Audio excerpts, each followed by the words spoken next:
आज हम तय करेंगे अपने सौर मंडल का सफर विज्ञान की नजर से। आज के इस सफर में हम सूर्य, ग्रह और दुनिया को देखेंगे।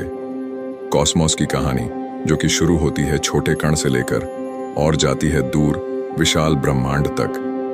केवल शिकार पर निर्भर और जंगल में रहने वाला मानव आखिर कैसे स्पेस में पहुंच गया। आग के आविष्कार से लेकर ब्रह्मांड की खोज तक यह एक ऐसी यात्रा है जो आने वाले भविष्य में कभी खत्म नहीं होगी। इस यात्रा को आगे बढ़ाने वाले न जाने कितने नायक हुए और आगे न जाने कितने नायक होंगे। शुरू करते हैं अपनी सौर मंडल की यात्रा को, जो शुरू होती है हमारी पृथ्वी से। हमारे अपने सौर मंडल में हमारा घर पृथ्वी एकमात्र ग्रह है जहां जीवन है, और जहां तक अभी खोज हुई है उसके हिसाब से हम अभी ब्रह्मांड में अकेले हैं। चलिए निकलते हैं अपने घर पृथ्वी से बाहर। बाहर निकलते हमारी मुलाकात होती है हमारे पड़ोसी चंद्रमा से। यहाँ कोई वातावरण नहीं है जिसके कारण यहाँ जीवन संभव नहीं है। सौर मंडल में सबसे पहले हम बात करेंगे सूर्य की। इसका व्यास लगभग 13,90,000 किलोमीटर है, जो हमारी पृथ्वी से 109 गुना अधिक है। यदि आप पृथ्वी से सूर्य पर जाना चाहे तो आपको लगभग 15 करोड़ किलोमीटर की दूरी तय करनी होगी। इस विशाल आग के गोले में 70% से अधिक हाइड्रोजन और लगभग 26% हीलियम है। सूर्य का गुरुत्वाकर्षण भी पृथ्वी के गुरुत्वाकर्षण की अपेक्षा कई गुना है।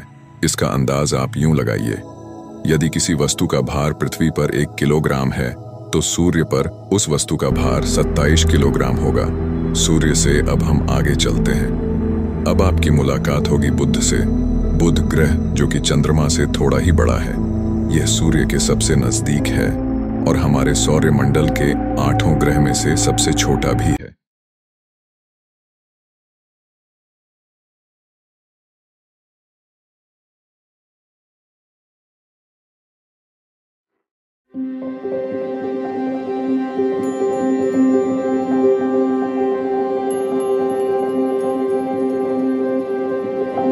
मैरिनर 10 कृत्रिम उपग्रह बुध के नजदीक गया था।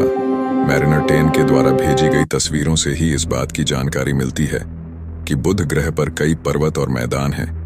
इससे आगे बढ़ने पर हमारा अगला ग्रह होगा शुक्र।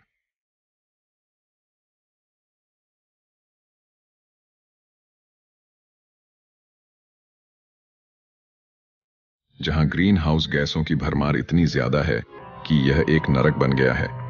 एक समय था जब पृथ्वी और शुक्र दोनों ही मिलते जुलते ग्रह थे, लेकिन आज दोनों के हालात बिल्कुल उल्टे ग्रह हो गए हैं। शुक्र को पृथ्वी की बहन भी कहा जाता है। शुक्र ग्रह के बाद आती है पृथ्वी, और अब इससे आगे आने वाला ग्रह है मंगल। इसे लाल ग्रह के नाम से भी जाना जाता है। मंगल ग्रह पर हमारे सौर मंडल की सबसे बड़ी घाटी वैलस मेरिनेरिस है। मार्स पृथ्वी से बहुत छोटा है, लेकिन चंद्रमा से 2 गुना बड़ा है। मंगल ग्रह पर कंपकपा देने वाली ठंड और धूल भरी आंधी का गुबार पृथ्वी के मुकाबले कहीं ज्यादा है। गर्मियों में तो यहाँ का तापमान 30 डिग्री सेल्सियस के आसपास रहता है, लेकिन जाड़े में यह 0 से घटकर 140 डिग्री सेल्सियस तक चला जाता है। मंगल और बृहस्पति के बीच आपको कुछ पत्थरनुमा एस्टेरॉइड भी मिलेंगे। सफर की शुरुआत में आगे बढ़ने पर अगला ग्रह मिलेगा बृहस्पति।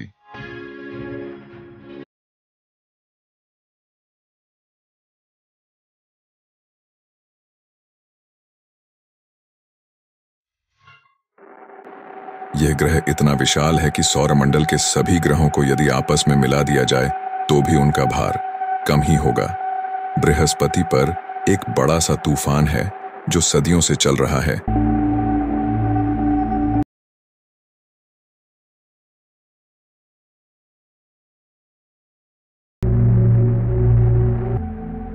जो हमारी पृथ्वी से भी कई गुना विशाल है। आपको जानकर हैरानी होगी कि बृहस्पति पर कोई धरातल नहीं है। यह मुख्य रूप से गैसीय एक पिंड है। यह सूर्य से 5वां और हमारे सौर मंडल का सबसे बड़ा ग्रह है। इसे रात्रि में नेकेड आई से देखा जा सकता है। हमारे सौर मंडल का सबसे आकर्षक ग्रह शनि, जिसके चारों तरफ अनगिनत बर्फ के गोले एक रिंग के आकार में चक्कर लगाते हैं।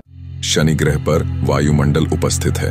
यहाँ हाइड्रोजन, हीलियम, अमोनिया और मीथेन गैस मौजूद हैं। इस ग्रह पर तापमान बहुत कम है। यहाँ का औसत तापमान -140 डिग्री सेल्सियस होता है, लेकिन यहाँ भी जीवन संभव नहीं है। शनि ग्रह पर हवाएं 1800 किलोमीटर प्रति घंटा की रफ्तार से चलती है। ये पृथ्वी पर चलने वाली हवाओं से 5 गुना अधिक तेज हैं। ऐसे में यहाँ इंसानों का रह पाना लगभग नामुमकिन है।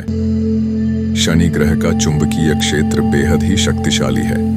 इसका चुंबकीय क्षेत्र पृथ्वी के चुंबकीय क्षेत्र की तुलना में 578 गुना अधिक शक्तिशाली है।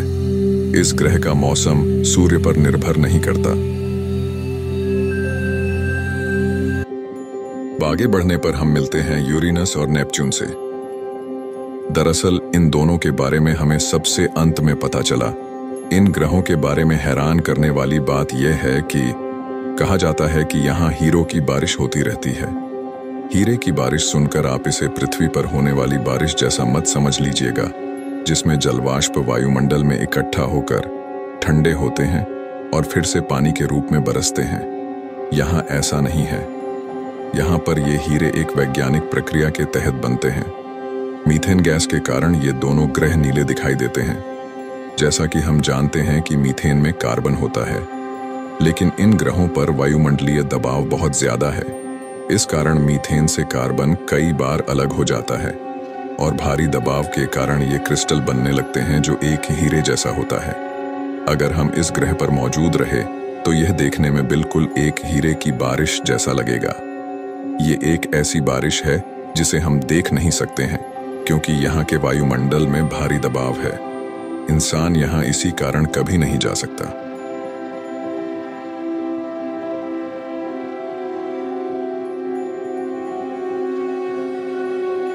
अब आगे बढ़ते हैं तो हमें कई बर्फीले पिंड से होकर गुजरना पड़ता है। और अब एक ग्रह प्लूटो भी इन्हीं बर्फीले पिंडों में से एक है।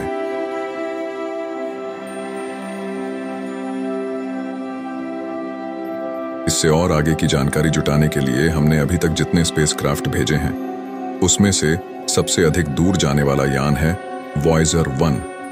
कोई भी अंतरिक्ष यान नासा के वॉयेजर 1 से अधिक दूर तक नहीं गया है। वॉयेजर 1 अब हमारे सौर मंडल से भी दूर, यानी करीब 20 अरब किलोमीटर दूर जा चुका है। इसमें हमने कुछ संदेश भी छोड़े हैं, जैसे कि हम कौन हैं।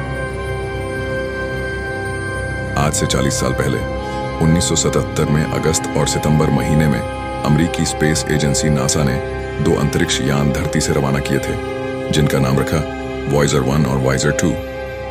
वही वॉयेजर 2 ने दूसरा रास्ता अख्तियार करते हुए करीब 17 अरब किलोमीटर का सफर तय कर लिया है। दोस्तों, आज की अपनी ब्रह्मांडीय यात्रा में इतना ही। जल्द ही आपसे मिलेंगे अपनी अगली वीडियो में, जो कि उजागर करेगी ब्रह्मांडीय घटनाओं को। सफर अभी शुरू ही हुआ है। आप भी इस सफर में हमसे जुड़ें और इस रोमांचित और मन को झकझोर कर देने वाले सफर का आनंद लें। आज की वीडियो अच्छी लगी तो इसे दोस्तों के साथ भी साझा करें और चैनल को सब्सक्राइब अवश्य करें। मिलेंगे आपसे अगली वीडियो में।